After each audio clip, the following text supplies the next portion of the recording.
Vamos a hablar. No solo tenemos problemas de dudas de plagio en este país, ahora tenemos dudas de dónde sale y dónde aterriza la mercancía para la ciudad con el movimiento económico más grande del país, que es la Ciudad de México. No es una decisión menor y ha generado todo un debate. Yo creo que coincides, Juan, que va mucho más allá de dónde sale el avión y dónde llega. Tiene que ver con el tiempo que se le ha dado a las aerolíneas o se les ha propuesto la implementación, el costo y también las vías de acceso al Aeropuerto Internacional Felipe Ángeles. No es lo mismo que las vías de acceso del Aeropuerto Internacional de Ciudad de México, que además, caray, es un aeropuerto que tiene cualquier cantidad de años y ya tiene la infraestructura de bodegas y de logística alrededor para atender problemas de manejo de carga. Entonces, cuando hablamos de carga es mucho más que solo el aeropuerto o el avión, ¿no crees, Juan? Totalmente de acuerdo. Mira, Álvaro, creo que es importante destacar que esto se está convirtiendo en un problema de esos que nadie sabe quién los inventa, o todos más bien suponemos de cuál es el origen. Pero hay un profundo desconocimiento en los temas y de pronto el presidente lanza un decreto a través de esta CONAMER para decir que les da 90 días con el ánimo de liberar las operaciones del aeropuerto de la Ciudad de México a los transportistas, a los provisionarios de carga, para buscar otras opciones. Obviamente, para él la opción es el AIFA. Pero hay que entender qué es la carga y cómo se mueve. Mira, para que tengan una idea, de enero a noviembre del 2022, según datos de la Secretaría de Infraestructura, Comunicaciones y Transportes, se movieron 994,000 toneladas de carga aérea en el país. De esas, el 52%, o sea, 518,000, se movieron en el aeropuerto de la Ciudad de México. Nada más para que tengan una idea. El aeropuerto de la Ciudad de México genera 60 operaciones por minuto. Es decir, hay más de 1,000 operaciones diarias. Todos los aviones de pasajeros tienen carga mixta, es decir, traen carga en la panza y además traen a los pasajeros. Cuando traen carga en la panza, como dicen vulgarmente, mueven entre 1.5 y 1.8 toneladas de carga para ser distribuida al interior del país o al interior de la Ciudad de México. Los aviones destinados a carga puramente son aviones grandes que pueden mover desde 12 hasta 100 toneladas, dependiendo el tamaño del avión y sus características. Pero hay un error que cometen los asesores del presidente. Aunque la carga es enorme, solo el 3.3% de los vuelos que se dan al aeropuerto de la Ciudad de México son los de carga. Es decir, de más de 1,000 vuelos diarios, solo 30 corresponden a la carga. Entonces, usar como argumento que va a mejorar la fluidez de los vuelos en la Ciudad de México es un argumento absurdo que no tiene ningún impacto en términos reales en la saturación del aeropuerto. Ahora, hay una serie de empresas destinadas puntualmente al movimiento de carga, pero la carga tiene muchas características. Hay mercancía seca, hay refrigerada, hay peligrosa con sustancias, baterías, solventes, etcétera. Hay sobredimensionada y hay carga viva. Ejemplo, peces, ejemplo, caballos y otras muestras animales que se utilizan para llevarlos a ferias, etcétera. ¿Esto qué significa?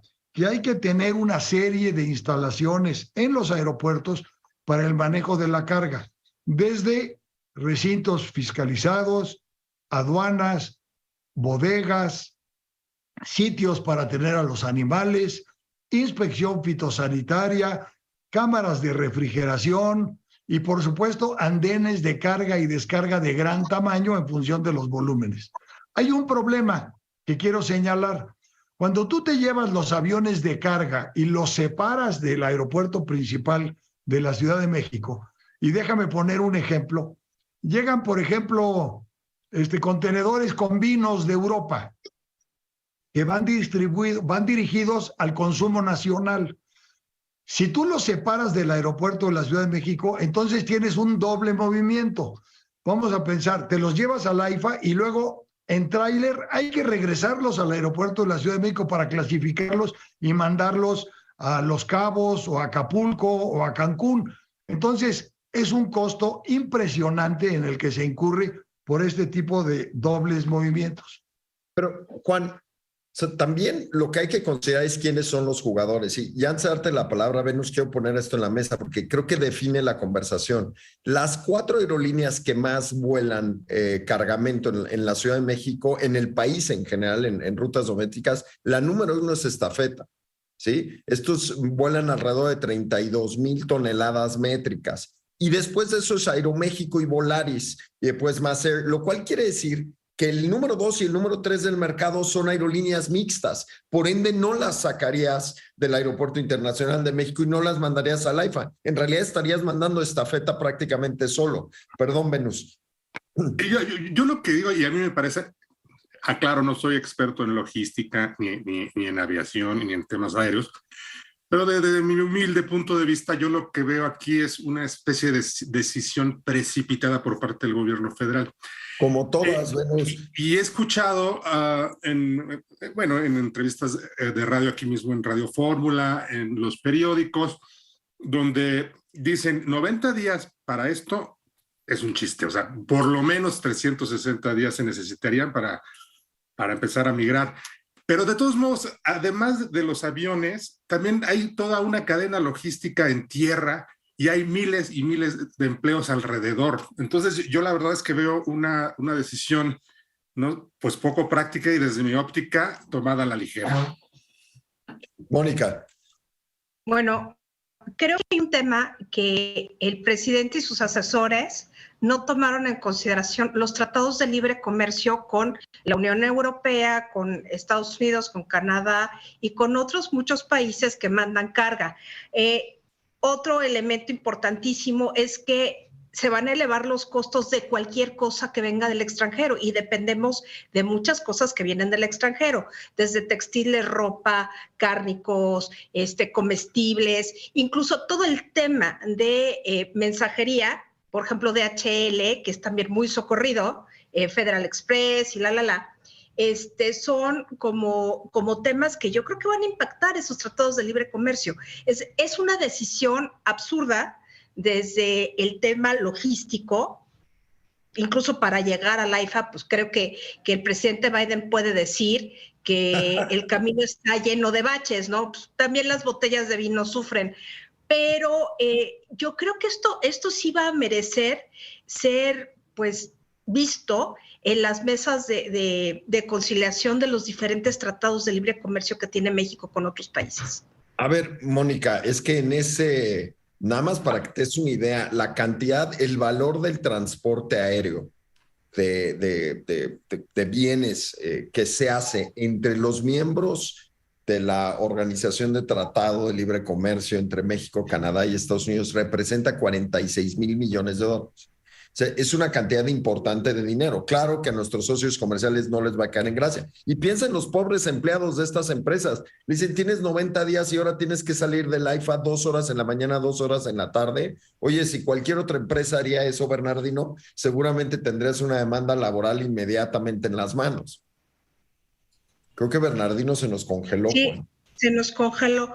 Lo que sí. Un tema muy duro, Juan. Mientras se descongela, a ver, yo quisiera agregar algo. Mira, las empresas son privadas y las empresas pueden ir a mover la carga donde más les convenga.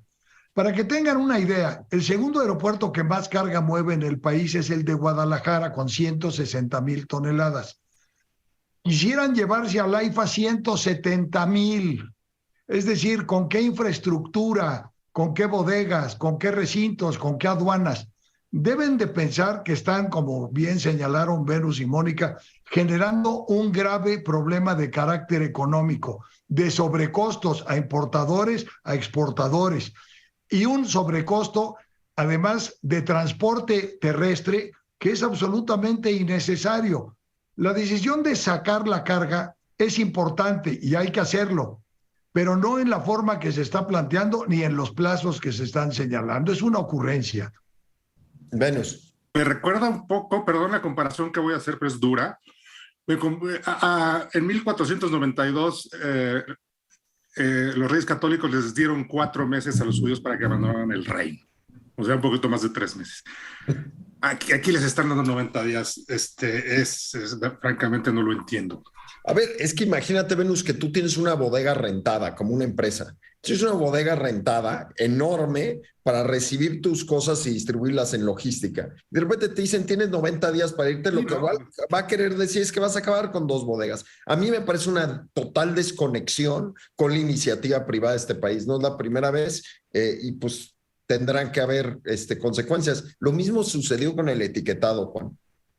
Es un juego de perder, donde todos ponen y nadie gana. Caramba, pues veremos qué pasa con el transporte en este país.